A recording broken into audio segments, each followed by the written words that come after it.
Étienne Genet et je vais vous raconter comment Dieu s'est présenté à moi et comment je l'ai reçu dans mon histoire. Je viens de Loretteville, d'une famille catholique de Québec et je me souviens un peu, dans les années 50, ben, le chapelet en famille, le mois de Marie, les processions de la fête Dieu. Je connaissais pas vraiment les histoires bibliques, mais j'ai toujours aimé entendre parler de choses spirituelles. J'ai fait mes études à l'Institut Saint-Louis de France à Loretteville. Dans ces années-là, les écoles n'étaient pas mixtes. C'était des écoles pour les filles, il y avait des écoles pour les gars. Et à l'Institut, c'était privé, semi-privé. Euh, C'était des religieuses qui faisaient l'école à ce moment-là. Chez nous, à ce moment-là, ma mère, ce qui était important pour elle, c'était la réputation. Il faut que je vous dise que la rue Lessard à Loretteville était séparée par la rue Saint-Louis, qui était comme une frontière. Le bas de la rue Lessard allait à l'Institut, le haut allait à Saint-Félix, et ma mère ne voulait pas que mes amis soient en haut de la rue Saint-Louis. J'en avais, mais c'était important pour elle que mes amis habitent en bas de la rue Saint-Louis. Euh, et ensuite, il y avait de l'impact de la maladie qui a été importante pour moi. À l'âge de mes 4 ans, mon père a eu la tuberculose. Donc, il a été 1 an à l'hôpital Laval et 1 an en convalescence à la maison. Ça veut dire fallait qu'il ait sa chambre, que les fenêtres soient ouvertes. En tout cas, c'était la façon de soigner. Et au même moment, ma mère est tombée malade aussi. Elle a fait de l'arthrite rhumatoïde, celle qui déforme. Mon père n'a jamais accepté sa maladie. Ma mère c'était une personne qui avait besoin beaucoup d'attention. Parce que dans sa jeunesse, elle était malade et elle avait toute l'attention de ses parents. Et quand elle est tombée malade, ben, mon père était comme absent, même s'il était là, parce qu'il n'acceptait pas sa maladie. Alors, moi, ben, pour échapper à cette atmosphère-là qui était tendue, parce qu'elle est devenue frustrée, colérique, elle criait beaucoup. Alors, moi, ben, je me suis fait un monde imaginaire dans le merveilleux monde de Disney. J'avais tous les livres de Disney, les histoires. Pour moi, c'était mes amis. C'était ma bulle de protection un peu contre le monde extérieur. Alors, quand j'ai entendu les histoires bibliques, ben, c'était comme dans mes livres, c'était des histoires. Je croyais en un Dieu qui était inaccessible, c'était flou. Euh, on ne nous enseignait pas un Dieu personnel à ce moment-là. Euh, Plus tard, j'ai trouvé ma valorisation chez les scouts. Je participais à toutes les épreuves, j'étais très compétitive, parce que j'ai toujours eu peur de ne pas être à la hauteur. Je suis devenue une personne froide. La peur du rejet, c'était mon combat. Euh, Parce que puis ça a toujours freiné la possibilité de me faire des vrais amis, parce que je me rejetais moi-même, parce que j'avais peur d'être rejetée par les autres, d'être jugée. Euh, Dans la rue Lessard, c'était une rue où toute ma famille restait là. C'est dans le vieux Loretteville. Fait que j'avais mes grands-parents, le frère de mon grand-père, les cousins, cousines. Puis ma mère n'était pas une personne qui était aimée. Donc, moi, ben, j'étais la fille de celle qui n'était pas aimée. Fait que comme dommages collatéraux, ben, ce que ça faisait, c'est qu'on me tolérait. Fait que j'avais pas vraiment d'amis.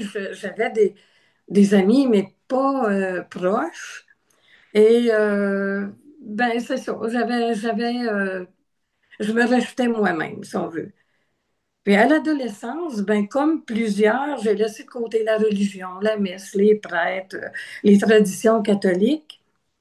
Je savais qu'il y avait un Dieu, mais c'était encore flou. Et mon but, ben, c'était de partir de la maison.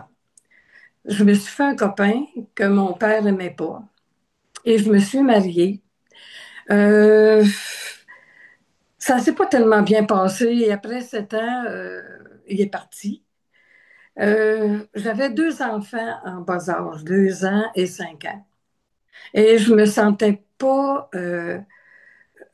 incompétente, je me sentais immature. Et j'ai pensé au suicide à ce moment-là. Et pour la première fois, j'ai crié à Dieu que s'il existait vraiment, d'agir. Et ce soir-là, les enfants dormaient et au même moment, Karine s'est réveillée. Et j'ai compris qu'eux autres aussi avaient juste moi. Alors, j'ai réalisé à ce moment-là que le Dieu inaccessible était devenu réel. C'était la première fois là, que je réalisais ça. Un clin d'œil. À un certain moment, Jean-Yves, qui était mon ex, ben, il l'était pas encore, mais en devenir, nous revenions de Montréal et on a manqué de gaz sur le pont Pierre-Laporte. Donc, il est sorti pour faire du pouce, pour aller chercher du gaz. C'est deux chrétiens qui l'ont embarqué pour aller en chercher. Et bien sûr, ils l'ont évangélisé. C'est un peu avant qu'il ne parte en 77. Par la suite, je recevais des lettres de l'Église Chauveau parce que c'était un contact. Et je ne le voyais pas souvent. Des fois, j'avais une lettre, des fois, j'en avais trois, quatre. Quand il venait, je lui remettais les lettres. Puis, un jour, au printemps 79, euh, Claude Caron est venu chez nous avec Richard Nolin et ils sont venus pour voir Jean-Yves.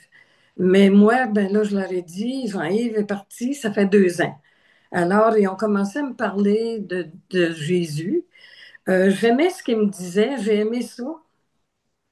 Mais comme je me trouvais bonne à élever mes enfants, je me pétais pas mal les bretelles à ce moment-là.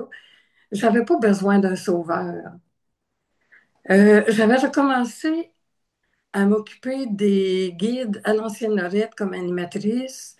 Et avec mes animatrices, à l'automne, fin de l'été, on est allé à Expo Québec. Et là, qu'est-ce que je vois? Je vois le kiosque de l'Église évangélique et Claude Caron en avant. Mais là, j'étais tellement fâchée parce que je me disais, qu'est-ce que ça fait là à l'Expo Québec, un kiosque d'évangélisation? Mais ce que j'avais, c'est que j'avais peur que mes animatrices me jugent et me rejettent, parce que c'est toujours mon combat. Euh, donc, je les ai toutes laissées là, puis je suis partie. Puis là, je me disais, je suis donc bien niaiseuse, c'est sûr qu'elle ne viendra pas me parler de Jésus, parce que je l'avais engueulé, puis fait que je suis partie. Et j'ai laissé tout le monde en plein, puis à l'automne 79, Claude, je pense qu'il a pris son courage à deux mains et est revenu. Et j'étais tellement contente là, de le voir parce que j'étais prête à entendre ce qu'il avait à me dire. Euh, Ça n'a pas été difficile pour moi d'accepter Christ dans ma vie parce que je savais que j'étais pécheresse. Et c'était vraiment ce que j'attendais depuis longtemps, un Dieu personnel.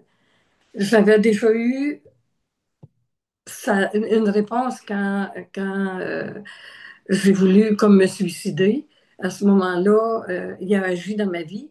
Et là, j'avais besoin d'un Dieu personnel. Et j'ai aimé Jean 3,16 parce que car Dieu a tant aimé le monde qu'il a donné son Fils afin que moi, Diane, je ne périsse point, mais qu'elle ait la vie éternelle.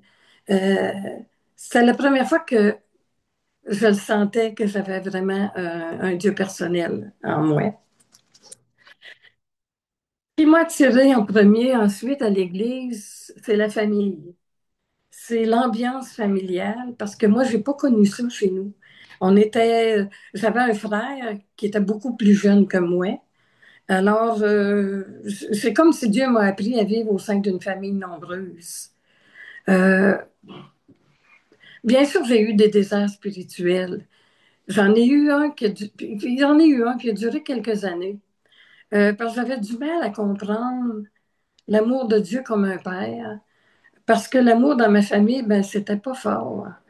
Euh, Aimer être aimé, ça m'a pris beaucoup de temps à le comprendre. Et c'est encore un combat aujourd'hui à l'accepter. Je suis pas toujours capable de redonner au suivant. J'ai toujours peur de ne pas être à la hauteur de l'amitié que les autres pouvaient me donner. Parce que je ne savais pas trop comment faire pour ça. Donc, quand j'allais à l'église, c'était par habitude, parce que les gens que je connaissais étaient à l'église. Et donc, c'est comme si tous mes échecs à ce moment-là, mes comportements que j'aimais pas chez moi, étaient la faute de mon éducation, de mes parents. C'est comme un pauvre de moi à ce moment-là. Et c'est là que mon 2 Corinthiens 5, 17 m'est revenu. Si quelqu'un est en Christ, il est une nouvelle créature. Les choses anciennes sont passées, toutes choses sont devenues nouvelles.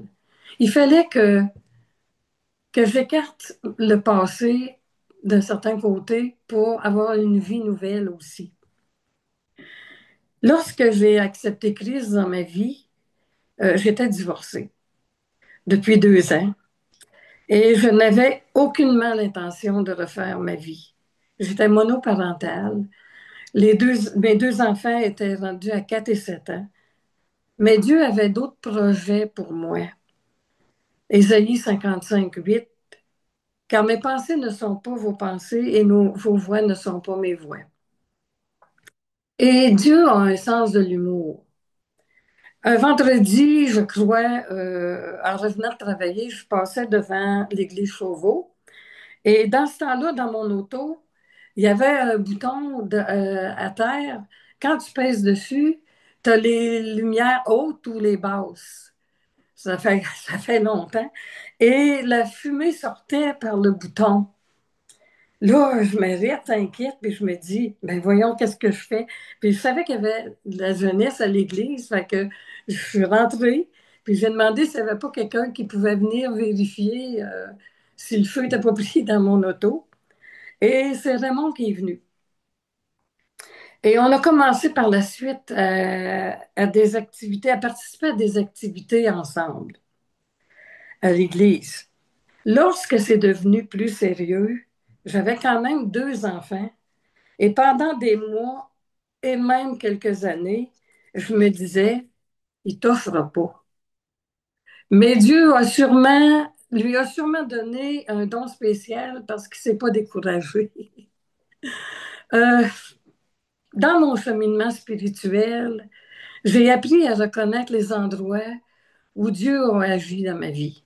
Comme Claude Caron, ma conversion, ma famille, Raymond, ma famille spirituelle, son amour malgré mes péchés et mon désert spirituel où lui ne m'a jamais abandonné. Les personnes qu'il a mis sur mon chemin, tout ça m'a permis de l'expérimenter. Et quand on l'expérimente, ben, on veut le faire encore plus. Ma croissance spirituelle s'est faite lentement. J'ai accepté Christ en 79. Je me suis fait baptiser en mars 80. Ma foi est petite parfois.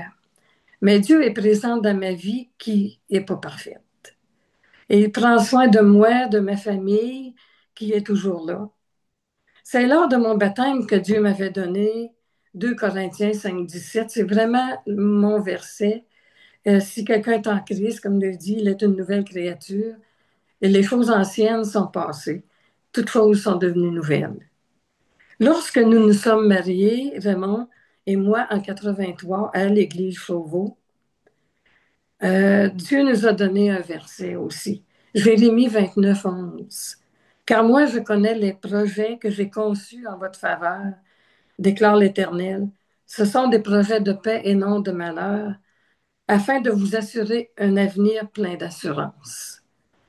C'est ça qui nous a convaincus aussi qu'on était dans la volonté de Dieu, de pouvoir se marier à l'église Chauveau et ce verset-là. La vie, c'est pas un jardin de roses. Mais nous ne sommes pas seuls. Dieu est là. Il m'a rendu libre parmi une très belle famille chrétienne. Et grâce à lui, tous mes péchés anciens et futurs sont pardonnés, sans condition par son sacrifice, par son sang. Ça fait 46 ans que j'ai accepté Christ dans ma vie et croyez-moi, il me forme encore. J'aurai besoin de lui jusqu'à ma mort. Quand ça va mal, je regarde derrière à chaque moment où il a été fidèle. C'est comme une borne qui me rappelle qu'il était là à chaque fois. Malgré les tempêtes, je me dis qu'on ne devient pas un bon capitaine en eau calme. Parfois, les tempêtes servent à expérimenter Dieu. Ça met des nouvelles bornes et ça nous encourage tous les jours pour les jours qui nous restent à vivre. J'avais une anecdote avec la cigarette. Quand j'étais jeune chrétienne, j'avais un chrétien qui me disait, puis je l'ai rencontré il n'y a pas longtemps, puis je lui ai raconté. Il me disait toujours, un chrétien, ça fume pas, tu peux pas fumer. Mais j'étais tannée qu'il me dise ça, puis pour m'en débarrasser, ben, je lui ai dit, si Dieu m'enlève le goût de fumer, je vais arrêter. Ben, soda, le lendemain, j'avais plus le goût de fumer. J'étais fâchée contre Dieu parce que j'aimais ça fumer, mais je voulais pas le défier. J'ai jamais refumé. Puis depuis 1981, ben, j'ai jamais refumé et j'en suis reconnaissante aujourd'hui.